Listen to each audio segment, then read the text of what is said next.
ఆయన సముద్ర తీరమున మరల బోధింపనారంభింపగా బహుజనులాయన యుద్ధకు కూడివచ్చియున్నందున ఆయన సముద్రములో ఒక దోణె ఎక్కి కూర్చుండెను. జనులందరూ సముద్ర తీరమున నేలమీద నుండిరి. ఆయన ఉపమాన రీతిగా చాలా సంగతులు వారికి బోధించుచు తన బోధలో వారితో ఇట్లనెను. వినుడి, ఇదిగో విత్తువాడు విత్తుటకు బయలువెళ్ళెను. వాడు విత్తుచుండగా కొన్ని విత్తనములు త్రోవ ప్రక్కను పడెను. పక్షులు వచ్చి వాటిని మింగివేసెను.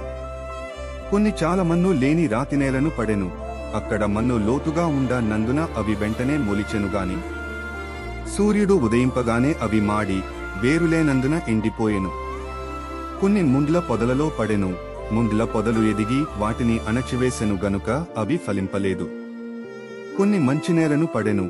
అవి మొలిచి పెరిగి పైరై 30దంతలుగాను 60దంతలుగాను 100ంతలుగాను ఫలించెను. వినుటకు చెవులు గలవాడు వినుగాక అని చెప్పెను.